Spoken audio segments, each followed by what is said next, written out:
And really, you can see I'm playing Drakengard right now. And some people are assuming that I'm a big Drakengard fan. I've never played it before. I know nothing about Drakengard. I was on X last week and I saw some troons talking about how Drakengard has the most unlistenable OST ever. And I was like, really? Oh, okay. And I listened to this clip and I was like, that does sound pretty weird. It was this strange cacophony of orchestral samples. And I was like, what kind of game would even have a soundtrack like this? I have to check it out. So this Saturday, I decided, using my PS2 emulation setup, I'd give Drakengard a shot, right? So all I know about the game going in is that it's a Yoko Taro joint, and that somehow it's connected lore-wise to Nier. That's literally all I know. I don't even know what the genre is. I'm assuming it's going to be like Nier anyway. So I boot up the game, I'm trying to get a sense of the atmosphere, and immediately I'm struck and intrigued by the presentation of this game. This is Bleak. The main character is a warrior. It's a medieval setting. And yet this feels unlike any fantasy game I've ever played, right? This main character, Kaim, is motivated by nothing but hatred. That's part of his character. This is a man that has lost virtually everything, even before the beginning of the game. Even before the first second of gameplay, Kaim is at a place that most protagonists would find themselves in at the worst possible point in their arc, He is the prince of a kingdom being utterly annihilated. The temperature of the world in general is apocalyptic. It's like the end of the world approaches, and an unstoppable empire marches towards the final remnant of Kaim's kingdom. And this unstoppable Imperium, it's like an army of puppet men. They're like brainwashed soldiers who are mindless. They have no free will. They cannot be reasoned with at all. It's incredibly freaky, because no matter how many of these guys you kill, more will come. They are like cockroaches. They have no humanity whatsoever. It's a very different take on the Warring Kingdoms trope, where you have heroes on both sides. In this case, the bad guys are so metaphysically evil, they have no humanity. It's not even clear what the ultimate motivation of the Empire is. They seem to want to destroy the fabric of reality itself. They want to utterly destroy the world. You watch the first cutscene and he's just running towards this castle. And there's a maiden trapped in the castle, and all he wants to do is just get there as quickly as possible, and he is killing hundreds of men like it's nothing. And this is part of the gameplay. It's a Musou, Hilariously, this is like a Dynasty Warriors style Musou game, in part. And yet there's no ludonarrative dissonance here, because Kaim is a mad warrior. He's insane. And really, he would do anything to kill and crush his enemy. He would do anything. Sell his soul, make a pact with the devil, he does it. And, I'm only on chapter 3, but already I'm just laughing out loud at some of the dialogue in this game. Because of course Kaim, after fusing his heart with the heart of an evil dragon, like an actually evil dragon, like a dragon that hates humanity, this extreme fantasy violence that follows, this is like a fantasy genocide simulator or something. You're raining down dragon fire, burning alive hundreds of soldiers per mission. And that's actually written into the game, it's acknowledged.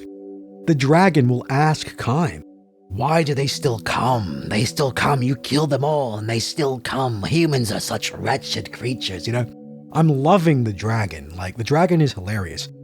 Despite the fact that the dragon itself exists as a kind of fantasy WMD, nonetheless, it is disgusted frequently with the player's actions and will chastise Kaim for his ruthless and violent crusade for vengeance. But it's not really like the dragon has any sympathy for humans either. It is just disgusted with humanity in general. There's a mission I just started where it's dark, it's night, there's a lot of clouds. The dragon's cruising through the sky and sees the enemies on the horizon. And the dragon says to Kaim, "Are you sure you can tell friend from foe? In this darkness, do you even care?"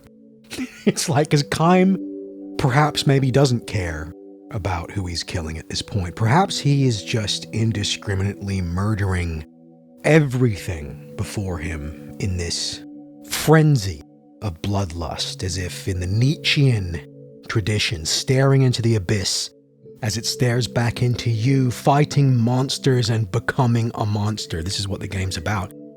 And already it's like, wow, so Taro took a lot of Nietzschean influence and he ran with it with Nier Automata. I get it now. Something about the Nietzschean struggle of the warrior who doesn't really even know why he's fighting anymore. It's like, the war is unwinnable. Whatever cause and goodness and bravery and all of that, all of the archetypal aspects of the hero, they've been stripped away, and all you're left with is a madman. This is a warning, really, to all of our guys. Anyone that fights and resists the entropy in its various forms that is destroying society right now, and as a consequence has come to know and understand evil, even if it's only in part, there's always a risk of losing your own soul in the struggle. Especially when the enemy that we're up against is so unashamedly an inversion of the things that we care about and our values. It's like I care about positive futurism and beauty and truth and the health of my nation and people, and in Q4 2025, it seems like my opposition thinks I should be put to death for these beliefs.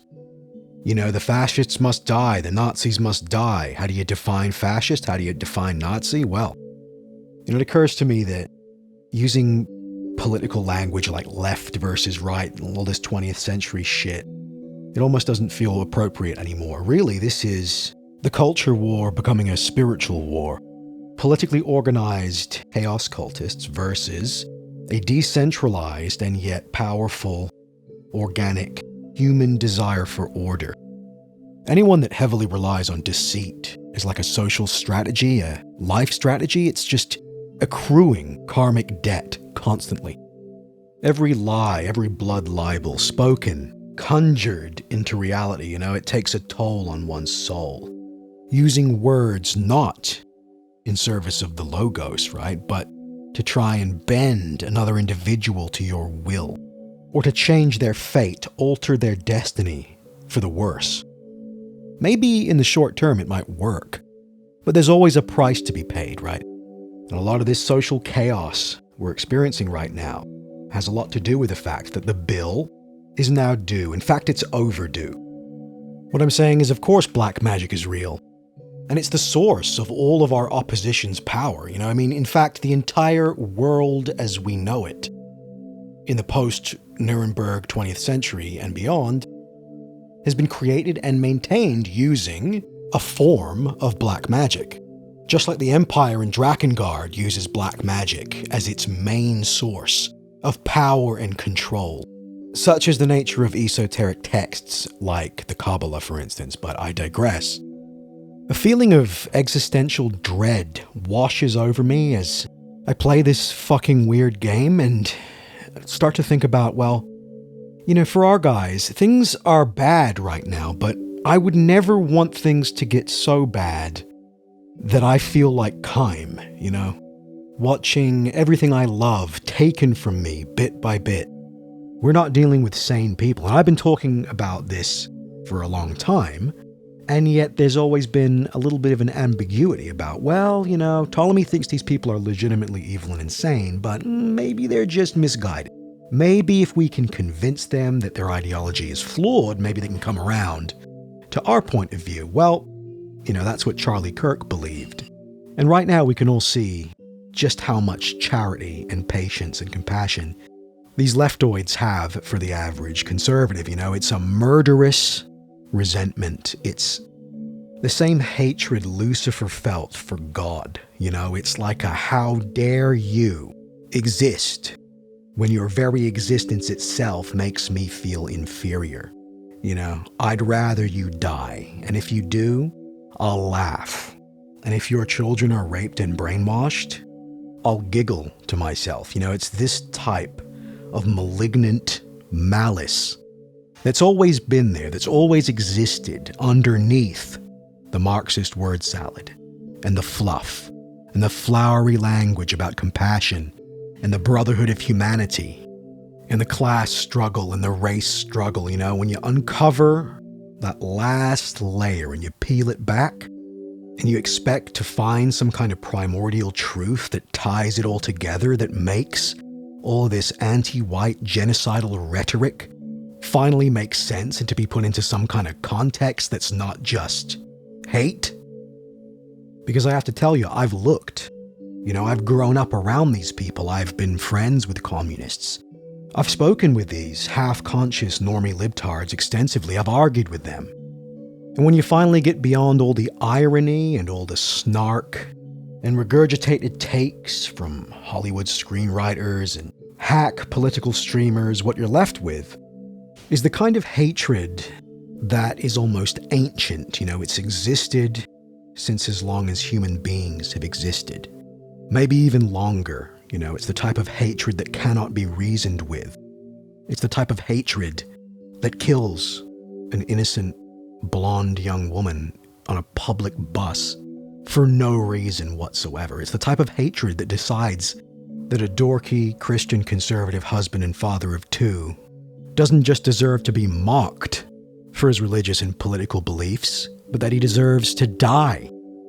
And that all conservatives in the US and all right-wingers, no matter if they're a Groyper or a Nazi or just your generic young Republican, philo-Semitic campus conservative, you should at the very best live in fear. And if your life were to be taken in an act of indiscriminate violence or political terrorism, well, lol, there's a kind of performative callousness that you see on the left these days, where they're always trying to one-up each other with these takes that just exhibit a complete dehumanization of not just their political opposition, but of the average person that simply disagrees. This is a game we're playing here, right? The game is that you have to do what I say, and you have to agree with everything I think is right. You lose the game when you don't do what I want. And if you keep refusing to play this game correctly, i.e. just let me win, then I'm going to kill you. Isn't that great? And it's like, no, right? The average person here is just trying to keep their head down and placate these psychopaths so that they can keep their jobs, feed their children, and just try and survive clown world, right? But these sadists that we have to share a society with just don't know when to quit. Really, that is their ultimate problem, right? It's their archetypal issue. Just as with all communists, right? It's that they will never stop. They will never moderate. They can't step back and go, you know what? Maybe we've gone far enough. Maybe what we have now, i.e. almost total institutional consensus, massive control of Ivy League institutions, of universities, of HR departments, the entire media apparatus, maybe this type of societal dominance and control is enough for now. In the last 10 years, the entire society turned upside down, like Dracula's inverted castle, only for these people to continue to cry about oppression, right? They're so oppressed. Fearing for your life on public transport, that's not oppression. Having mass immigration forced on you, no matter how the democratic process plays out, that's not oppression. Being gaslit by the entire institution of mass media telling you that your race and your life and your future mean nothing, that's not oppression. These retards who are also evil need to feel some kind of consequences for this stuff. It's been building for years and years. And of course, none of us want violence here. We understand that violence leads to more violence. We understand that civil wars are horrific. Meanwhile, I'm seeing normies, at least they're supposed to be normies, glad that perhaps a civil war is on the horizon. They're glad that blood will run in the streets, gleefully anticipating the cries for mercy and the lamentation of the blonde trad wives. That's going to be music to their ears. It's like they're almost jerking off about it already. Like, yeah, these people should lose their jobs. They forgot that they were supposed to be LARPing as sane actors. They forgot. And there's just no going back. It's as if the hatred that was always there, but was perhaps obscured by deceit and ambiguity is now visible for all to see, and people are sickened. People who, up until this moment, perhaps didn't believe in evil as a metaphysical reality, are now finding themselves face to face with real malevolence, and as a reaction are looking for real good, which does exist. Good is real. Goodness is real. Truth is real. These people don't even believe that truth is real. We have to remind them. Zoomers need to be reminded of a world and a society of at least some hope, some potential that existed not 20, 25, 30 years ago. Wasn't perfect. It was on the road to ruin, debatably, but one thing's for sure, people didn't celebrate the deaths of their countrymen in the streets like it's a big joke.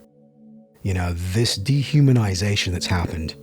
Bezmenov warned us about this, the Soviet defector in the 70s. He was saying that the only way the Marxist state can really maintain control is through the demoralization of the population. It is a non-negotiable prerequisite for this utopian vision of society that all of these bug people claim to believe in, claim is the most important crusade and cause in human history, i.e., the eradication of European civilization, out of nothing but spite. Why are we tolerating these people? Why did we ever tolerate them, And then you have to go back to Karl Popper and the neoliberal philosophers of the post-World War II Nuremberg consensus who were saying that, of course, tolerance is the ultimate virtue, but, the paradox of tolerance means that unlimited tolerance can lead, tragically, to intolerance. Therefore, we must be intolerant to intolerance. We must suppress intolerance with an iron fist